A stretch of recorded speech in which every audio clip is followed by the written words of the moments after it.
So, welcome to the Optical Health Vision podcast. And today, my name is Tina Khanam, your host. We are presenting season 1, episode 8 of this podcast. We talk about a little bit about eye health as well as motivating and increasing your productivity. We're hoping to sprinkle your life and your career in ophthalmology with positivity. So today, in line with the International Women's Day celebration, we've got our title as Empowering Female Leadership in Women in Vision. And I would like to welcome our special guest today, who is an ally for female leadership in ophthalmology, as well as the CEO and director of Wellington Eye Clinic in Ireland, Mr. Arthur Cummings. Thank you, Arthur, for accepting our invitation. How are you today? I'm very good, Tina. Thank you very much. And thank you for the invitation. It's a pleasure being on your show. Excellent. So, as with all of our guests, we start by asking you to relate to us and our listeners a funny story or a pivotal story of how you shaped your journey in terms of becoming an ally for female leadership in ophthalmology and how you found your leadership journey.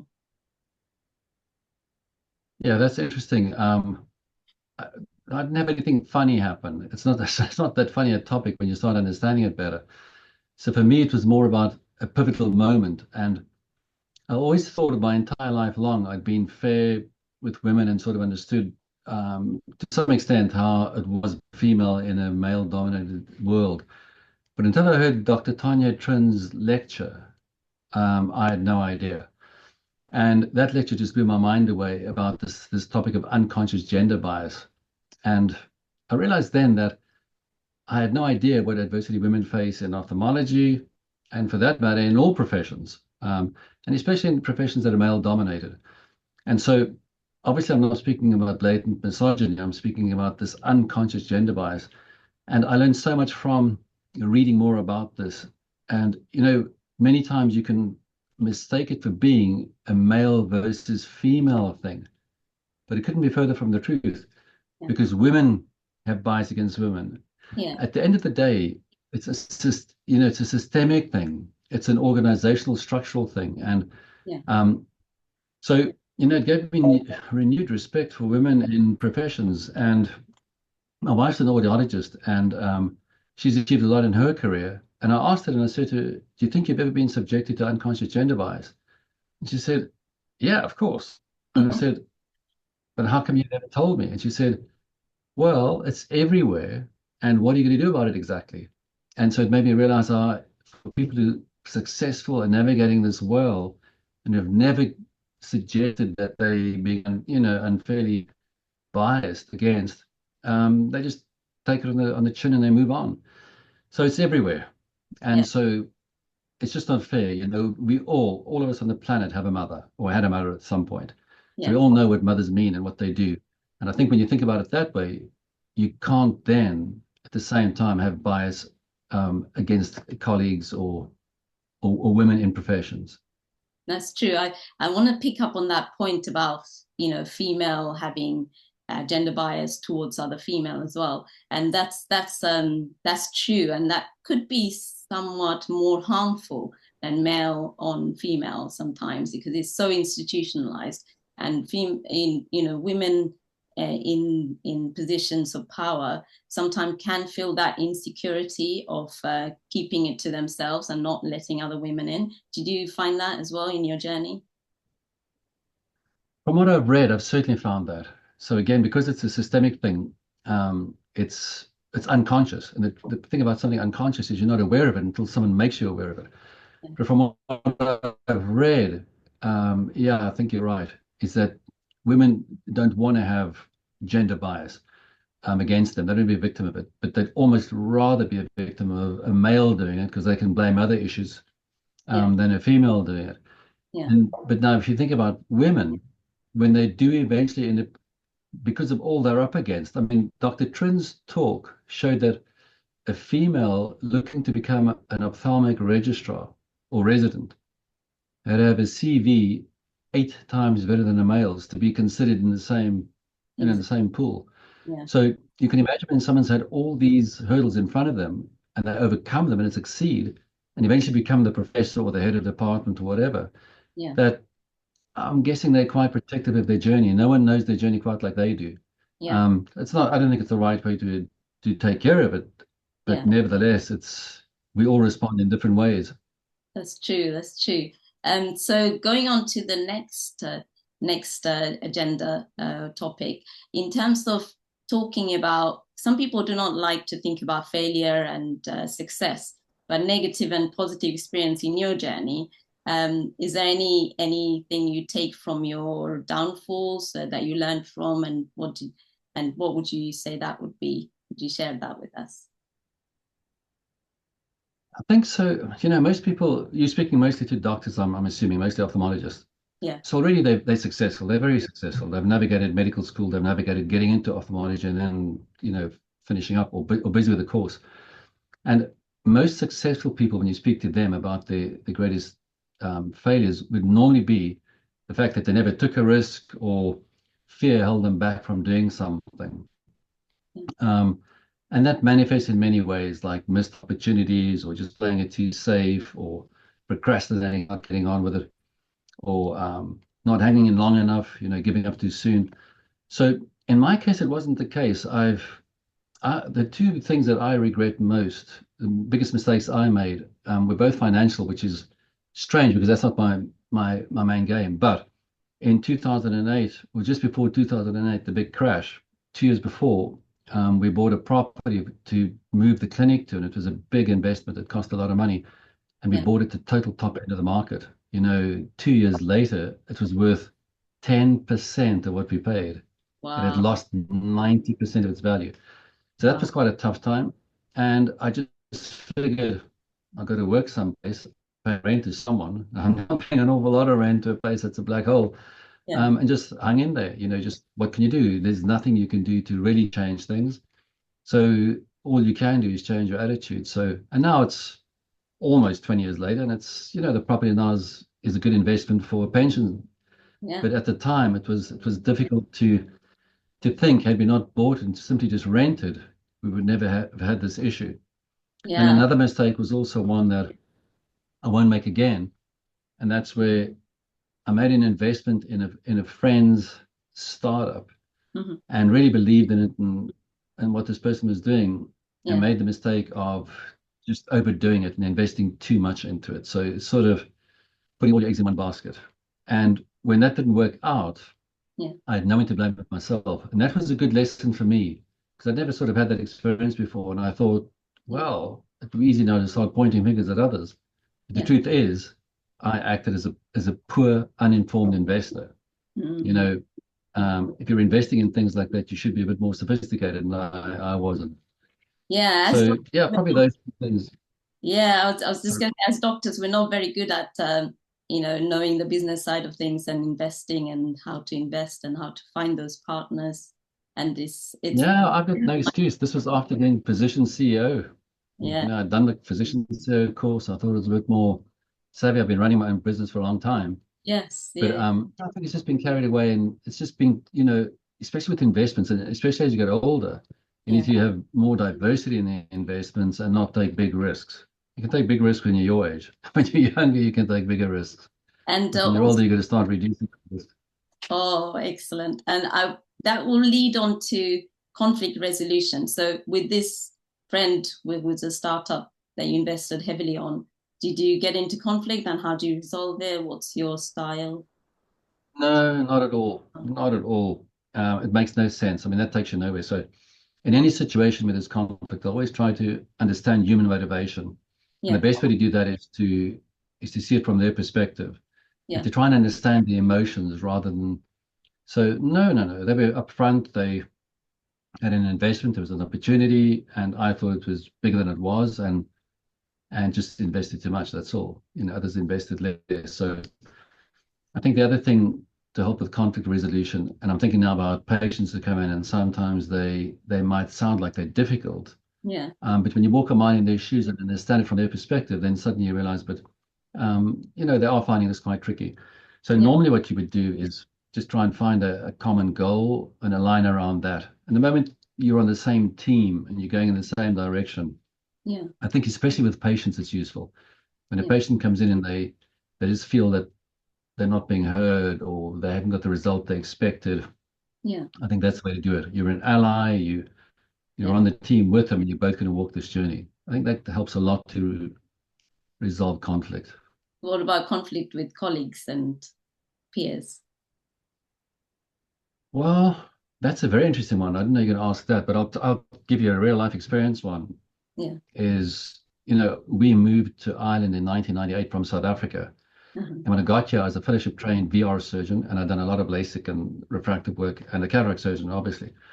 Mhm. And when we started out, I was told I wouldn't be doing any retina. And I said, well, that's fine. I'd sort of done enough retina and my back was sore. And the gentleman who I joined in practice said he had started the local private hospital's cataract unit. So I'd be working there pretty soon. Yeah. And I had Irish registration, I had UK registration. That Yeah. process took 8 years. I had no idea it was going to take that long. So I did Wow. LASIK only for For eight it. years. I had no idea. If I knew up front, we probably wouldn't have stayed. I had no idea it's going to be an 8-year term. And I Wow. found out afterwards exactly what happened. There were 2 or 3 people who were blocking me for no reason, just not wanting anyone else there. And Hmm. along the way, probably 3 years into this period of waiting to get rights, Yeah. is I met someone who was extremely influential. He was, I don't want to mention his portfolios because then people could figure out who he was, but Yeah. probably the most influential solicitor in the country, Yeah. barrister in the country at the time. And when he asked me one day, standing next to the football pitch where our kids were playing football together, Yeah. and he said, "What do you do?" And I Yeah. said, "Well, I'm an ophthalmologist." And then he asked at some point if I do cataract surgery, and I said, "Well, I used to, but I don't anymore." He said, "Why not?" Yeah. I said, "Well, because I can't find a place to do it. I'm in blocked in the private hospital, let alone the public one." And he said, "Well, let me find out if you," and he asked a few things around not qualifications, but registrations. Hmm. And he said, "No, no, no, this is a joke. I'll fix this for you in the morning." He says, "This is rubbish. There's a thing called EU competition law." Yeah. And at that point, and I'm quite proud of myself on that day for just saying, something, the last thing I want to do is get into the hospital because of legal action. I'd Yeah. much rather do it the other way Yeah. around. And what I've learned over time Yeah. is that if you really want to get someone back, for lack of a better term, the Yeah. best way to do it is just be successful. That Uh, hurts much more than, so if you do your thing and you just put your head down and work and yeah. it pans out okay on the other side, that's the way to remedy it. And it gives you additional motivation. I mean, Yeah. it certainly motivated me to probably work harder than I would have otherwise. Yeah. No, that a lot of other people I've spoken to have said similar things.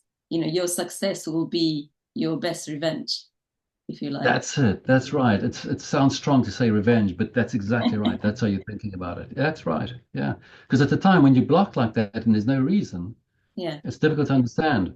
And Yeah. now you've made this move, you've got 2 young kids, you know, your livelihood depends on this, and yeah, you've been blocked for no real reason. We never got a reason. And was never given the courtesy of saying this is why you blocked, Yeah. Yeah. or And you can't get right. it's not to expect that Kirsty just carry on working for the patient, right? Would you say? Exactly. That's the thing. Put the patients first, think about them, and that'll keep you busy enough. Yeah. Now going on Mhm. to happier things. So what's the most proudest moment in your journey and what's been your greatest success? So in a personally or professionally? Both if you like. So personally was becoming a father. I've got 2 sons, and becoming a father was amazing. And with Brendan becoming an ophthalmologist, that was Yeah. another very, very proud moment. And it was his doing. He didn't do it because of me. Yeah. He took his own journey to get there, and he Yeah. had other people influence him in ophthalmology that finally brought him to ophthalmology. Wow. But professionally, I think the one for me that really was that for me, I'll probably think of at the end of my career as being the most proud of would be the Alcon board seat. It's not a thing that happens Yeah. to ophthalmologists generally. It Yeah. doesn't happen to us. When I did the physician CEO course, they spent about 4 hours talking about medical advisory boards, and that we were all interested in because that's something a lot of us are on these MABs and they're fun and you learn on them Yeah. and you participate. But when they spoke about boards of directors, most of us sat back saying, why is this even on the course? This isn't a thing we do, it's a business thing. And so being asked to join the board, and it's now 6 years, Yeah. that definitely for me has been my professional accomplishment. It's an amazing, amazing group of people to work with, and Yeah. it just gives a perspective that's very different to what I had before. Oh, wow. Okay. So, in terms of getting on that board, how easy or hard was it for you? I had no idea. As I say, doctors aren't, well, ophthalmologists aren't really on these boards, generally speaking. And Alcon's a big, big company. Yeah. And so when they spun off from Novartis and they decided they were going to set up a board, I had no idea they were looking for an ophthalmologist, but they contacted me through a recruitment agency. And then the recruitment agency identified people. And then it was a series of like 5 or 6 different interviews with different people over Yeah. 6 different, times and places. Yeah. And so it's a process you go on. And it's quite interesting. I'll share this with you is at the end now, when because this was all happening, they'd made a decision. And at one of the last meetings we had, they had a few questions for me. And then they asked, do you have any questions? And by that time, I'd asked most of the questions I wanted to around the practicalities. Yeah. But the one I hadn't asked yet, and the answer was telling, was fascinating, is I said, look, just in terms of key opinion leaders, Alcon is like 400 on the books. 400. How do you even get to a point where you select one person from a board? There's people who know a lot more about ophthalmology than I do. Yeah. I've got my experience, which I know a lot about, but for the rest in the global field of ophthalmology, I don't know that much. Yeah. And they sat back and they said something really interesting. And they said, we watch people at MABs, they watch for a long time at medical advisory boards, Yeah. and they weren't after the person who spoke the most or who said the most, who was always talking. They were after the one who listened the most. Yeah. And then when they said something, it was something, a positive contribution. So Yeah. that for me was very interesting. I remember my mom and dad used to say, you've got 2 ears and one mouth, and use them in that Yeah. proportion. Listen more than you speak, or listen before you speak. So I Yeah. found that interesting that Yeah. a decision at that level was made on such a simple fundamental. That's amazing. Don't talk for the sake of talking. Yeah, exactly. Because you won't make a good impression. You probably won't contribute as much if you're speaking a lot. Exactly. Yeah. Yeah. If you don't have anything that's worthwhile saying, rather don't say it. Yeah. Yeah. No, that's really interesting. And using the 2 years to one mouth ratio. That's brilliant. Yeah. So, in terms of this board, working for the board and empowering women and being an ally, what kind of things would be your top tips to your younger self, or to someone who's starting out, or to someone who wants to be an ally for female leadership in ophthalmology? I think there are a couple of things. The first one would be just be authentic and be true to yourself. Yeah. So I think if you're doing this for a different agenda and you don't really care much about it, but you want to be seen in the light, it's not going to work out for you. So it must be something that really bothers you. Yeah. And so that's one place. It's very difficult to beat authenticity. Yeah. I think it's important to build strong relationships with your colleagues and with your staff. I Yeah. mean, if your staff hear that you're speaking about being an ally, Yeah. but you treat them badly, again, it doesn't gel.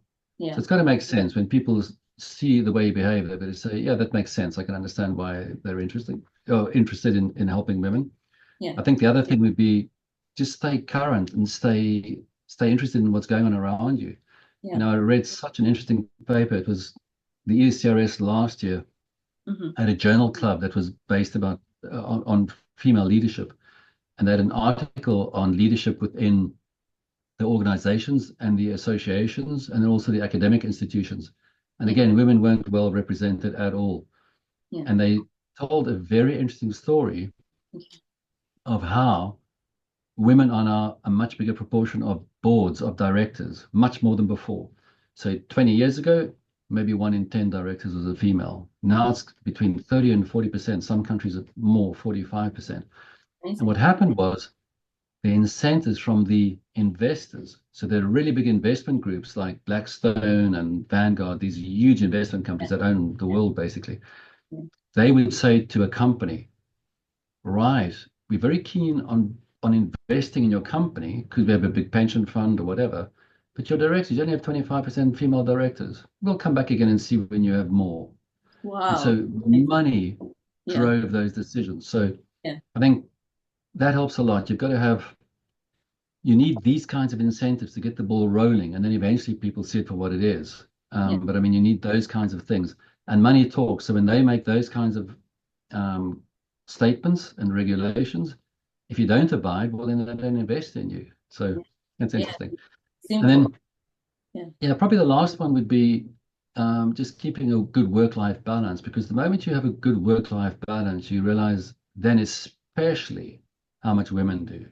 Yeah. Because, in the paid world where you're being remunerated for what you do, there's already unconscious gender bias. But in the unpaid world, for the things you do that you're not paid for, Yeah. it's 100 times worse. Yeah. It's way worse. So I think when you do have time like that and you're aware of what people around you do, especially women, it can't but Mm. sit in the back of your mind that there should be a fair playing field. There shouldn't be two systems. Yeah. I read a fantastic book for people who are interested in it, a book called oh my goodness, I'll think about it now. But anyway, what they spoke about, it's called Invisible Women. Invisible Women, amazingly good read, very easy read, Yeah. um, easy to read, but hard fact. Yeah. And they just spoke about a bathroom. So here's where unconscious gender bias comes in. You go to a concert, Yeah. there's a queue outside the ladies' bathroom, and no queue outside the men's. That's And the true. architect says, well, they both have the same size. But no one's thought about, well, there's only a few stalls or toilets in the men's and the rest are urinals. But for women, the space you're utilizing can accommodate far fewer people. That's So true. that's unconscious gender bias. Yeah. If someone just thought about how these facilities are being used, you'd have the same length of queue in both. Yeah. And that goes across the board. In motor cars, like motor car safety, Yeah. the crash test dummies are mostly male and 70 kilograms. And so Wow. the seat belts and the airbags are Yeah. designed to protect men. Yeah. And some women were being hurt. And incredibly, it wasn't long after people started saying not everyone's a 70 kilogram male, they started including older people. They Mm. started including obese people. And Yeah. women were almost the last to be added to the list of Wow. crash test dummies. So it's Interesting. unconscious. So we need people to speak up. And Yeah. when it's only women speaking up, then at some point they start thinking they sound like someone who's nagging. And That's so true. that's why you don't want men speaking for you at all, Yeah. but you need male allies here and there just to help, Yeah. promote the message. Definitely. Yeah. More male allies. Yeah. Just to get that message heard worldwide. Really. Yeah, exactly. It's on every Yeah, walk of life, isn't it? So you mentioned the driving incidents and the public toilet incident, but it's everywhere, isn't it? It's in all walks of it's life. everywhere. There's no place that escapes it. No place at all. It's in my clinic. You won't believe this, Tina. In Yeah, our clinic, we've got like a wall of fame, and it's people who've had surgery or well-known sportsmen. yeah, And I've always been aware that since I met Tanya Trin, that about unconscious gender bias. So I thought that wall was pretty much equal. yeah, But I hadn't realized that many of the photographs on the wall, men had given us many more photographs than women. yeah, And one day a lady came in here who's a television person and she said, I'm going to give you a photograph because you've got none of women outside. And I yeah, said, you've got to be kidding. There are loads. And I went out and she said, no, no, no. She showed me, and there were definitely more men than women by some ratio. hmm, But here's the unconscious part. yeah, The front desk, which is we only have women on the front desk, and they're 5 or 6 who rotate through there. Not yeah. one of them had ever noticed that. And Wow. that's why they see that wall all the time. Yeah, yeah, yeah, That's why the phrase is unconscious. yeah, It's not something that's been done purposely. It's an unconscious thing, but the yeah, system's geared that way. So the system's got to be fixed. yeah. Yeah, it is a systemic issue rather than an individual issue, definitely. Definitely. Yeah, exactly. Now, Arthur, you've been running your team and your business for a long time, and you've fostered ideas and things. How do you permeate positivity within your team, and how do you motivate your team? What are your tactics? So I think the first one is just treating people as equals, treating them well. I Yeah, think the other thing we like is we really share any of our successes the team shares. yeah, So when we get a card, someone saying thank you for something, it's almost always directed to the team. So, and the team play an important role in the whole thing. So, any success we have, we try and share with the team, and we always make them aware of the role they play. Yeah. So, someone who, a lot of the team are clinical, they're optometrists or they're nurses or they're technicians, but some of the team are sitting on the front desk, and then they think they're sort of left out of this, but they're not, Yeah. because they're the face of the clinic. They're more important almost than anyone else. Your Yeah. first conversations with someone you're calling. So everyone Exactly. just feels part of the team. They're treated well, and there's a good team spirit. Yeah. And so the only way you get that right is by mutual respect.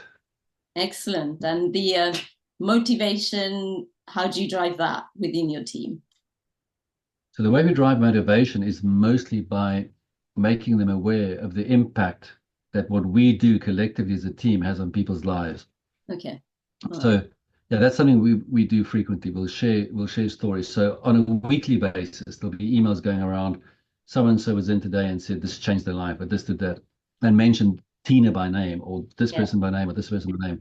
So everyone's always celebrating one another's success.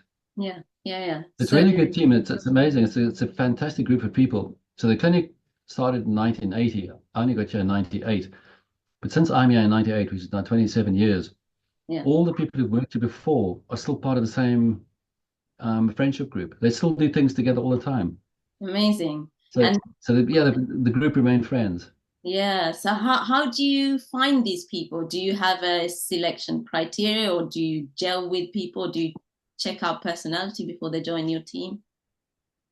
I've got a really, really good clinic manager. She's been in the clinic for 12 years now, 10, 12 years. She's a very good clinic manager. She's been with other managers too and learned along the way. Yeah. So that helps. Yeah. That helps hugely. So they would find the person. I used to get involved with the interviews for maybe optometrists or a more senior role, but for others I didn't. Yeah. Because I felt as long as the team were happy, I'm Yeah. going to be happy. Yeah. As long as I can do my work, I sit in a room like you, and the rest is happening outside our room. Um, so her approach has always been to hire for attitude. She Hmm. can teach she can teach Yeah. whatever she needs to teach them, but Yeah. hire for attitude. So we find people who want to work, who understand what makes us tick. Yeah. Um, yeah, I'd say that. And the other thing is, I think our staff are very aware, and this is a strange phrase but from a business perspective, we Yeah. value them more than we do our patients. I mean, our patients obviously we care everything for, Yeah. but we look after our staff first, and that helps them look after patients better. If Hmm. you only concentrate on the patients and your staff are just machines who have to perform to help you achieve your goals, then they lose motivation. So That's they've got to know that they're valued, and they are very, very valued. yeah. And so it's like the model that the Richard Branson has, where he invests in the staff who look after their patient, I mean, their customers better. Yeah. So we have fun events during the year, and every Christmas we'd normally the whole staff and their partners we'd book into a really nice hotel or a castle somewhere in the countryside and spend a Yeah. night or the weekend. And so once a year, these kinds of things to look forward to. And I'm sure some would say they'd rather just have take the money instead. The bottom line is that time together where people see them, in a different light and meet their partners is really nice. It just creates that family more and more. Oh, so it creates that bond within the work family for you. Yeah, exactly. Exactly. So just to end on, I have few guesses and few ideas of what your unique selling point would be. What would you say your unique selling point is, Arthur? I think my unique selling point is probably just being adaptable. I think I'm pretty adaptable I think it's not that frequently I'll be caught totally off guard and not know what the next step is. Yeah. I'd always think about a few alternatives. I might take longer than I'd like to on occasion, but I'm quite a big believer in this thing of you don't have to get it right, just Mhm. get it going. So Yeah. you want to do something. So once you get it going, you'll very quickly learn if you're making a mistake or not, or where you can improve on things. But I think that's one way just to beat the whole procrastination thing. But I think that's what I would think, probably just being adaptable. Excellent. So I've learned What's so much. yours? And what's mine? Yeah, again, I'm a doer. Yeah. I'm a doer rather than thinker. So I do things and then I learn along the And way. then learn. Yeah. exactly. And also, It's I signed up to this to serve patients and do a good thing, and you know, empower other people. As I'm going up, I'm pulling other people up, and I look for mentors who pull me up. So that will be my motivation in doing what I do. Yeah, well, that's a fabulous motivation. That's one that never gets old. It's Yeah, fantastic celebrating success with peers. I love seeing peers succeed. yeah, This whole thing of us competing is so ridiculous. I It's know. not at all. We're all doing the same thing. We should be so aligned. Yes, exactly. And there are What does David Lockington say? there's so Um, many patients to look after. We can share. exactly. David Lockington's got a very nice phrase he's using recently. Colleagues, not competition. Yeah, We're not exactly. competition. We're colleagues. Yeah. Competition would drive the standard of care, which is welcome, but we shouldn't be competing to bring people down, bring our peers down. That doesn't serve anyone. Yeah. Not at all. Absolutely not. I mean, you validated by someone who's very successful down the road. That Yeah. just shows you you're in a really good space. You just need to give it time, and you'll get there. Yeah. Oh, so lovely talking to you, Arthur. Thank you for making time. And I'm glad I could talk about you being an ally and celebrate you being an ally for female leadership in ophthalmology, because it's a new thing and people have been talking about it, and there's more awareness now. So I'm really glad for that, and we'll drive that forward in terms of getting more females on those boards you talked about, and really shaping and improving patient care, because I really think women bring a different angle that male perspective miss sometimes in boards of that kind, and drive that patient Well, experience forward. yeah, Tina, thank you. Thank you very much. I've really enjoyed it. I'll tell you what, the perspective women bring and men bring is quite different. The current situation now, 2025 March, globally. Yeah, Can you imagine if we had a few women in these positions of power? It would yeah, look very, very different. So exactly. no, we need a lot more women in positions of power. Yeah, exactly. Well, thank you very much, Arthur. Um, my Thank you. pleasure. Thank you, Listeners. Tina. Take See you. care. Thanks for the invite. Bye. In the Bye-bye. next episode. Bye. Thank you. Bye bye.